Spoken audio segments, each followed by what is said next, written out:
നമുക്കിന്ന് കുറച്ച് ജാമുൻ കിട്ടി, അഥവാ നമ്മുടെ നാട്ടിലെ ഞാവൽ. ഞാൻ പഠിച്ച ചങ്ങനാശ്ശേരി SB കോളേജിൽ ഇതിൻ്റെ മരം തന്നെ ഉണ്ടായിരുന്നു. പക്ഷേ അപ്പോഴൊന്നും ഇതിനോട് വലിയ താല്പര്യം തോന്നിയില്ല. ഇവിടെ വന്ന് കച്ചവടക്കാർ കൊണ്ട് നടക്കുന്ന കാണുമ്പം കൊതി കൊണ്ട് വാങ്ങിച്ചാണ്. ഇതിങ്ങനെ ഉപ്പും മുളകും കൂട്ടി കഴിക്കാൻ നല്ല ടേസ്റ്റ് ആണെങ്കിലും നമ്മളിന്ന് ഒരു റിഫ്രഷിംഗ് ഡ്രിങ്ക് ആണ് ഉണ്ടാക്കുന്നത്. അതിന് കുരു സെപ്പറേറ്റ് ആക്കണം. നാട്ടിൽ വെച്ച് ഒരു തവണ മരത്തിൽ നിന്ന് പറിച്ചത് കഴിച്ചപ്പോൾ എനിക്ക് പഴുക്കാത്തതുകൊണ്ടാണോ എന്നറിയില്ല, സംഭവത്തിൻ്റെ ഒരു കാറ ചുവ കാരണം എനിക്ക് അത്ര ഇഷ്ടപ്പെട്ടില്ല.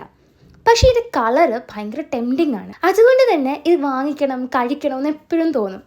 ഇതിൽ നമ്മൾ കുറച്ച് നാരങ്ങ നീരും മിൻറ്റ് ലീവ്സും ഉപ്പ് മറക്കരുത്, പിന്നെ വെള്ളവും പഞ്ചസാരയും ചേർത്ത് നമ്മൾ മിക്സിയിലിട്ടൊന്ന് അടിച്ചെടുക്കും. എന്നിട്ട് നന്നായിട്ട് ഇവനെ ഒന്ന് അരിച്ചെടുക്കണം. പിന്നെ 2-3 ഐസ് ക്യൂബ് ഇടുകയോ അല്ലെങ്കിൽ ഫ്രിഡ്ജിലെടുത്ത് വെക്കുകയോ ചെയ്തിട്ടൊന്ന് കുടിച്ചു നോക്കണം. സംഭവം നല്ലതാണ്. ആ ഒരു കളറ് വീണ്ടും നമ്മളെ ടെംപ്റ്റ് ചെയ്യും. എനിക്കിഷ്ടപ്പെട്ടു. നിങ്ങളും ട്രൈ ചെയ്ത് നോക്കുക. വേറെ വീഡിയോയിലൂടെ കാണാം. ബൈ.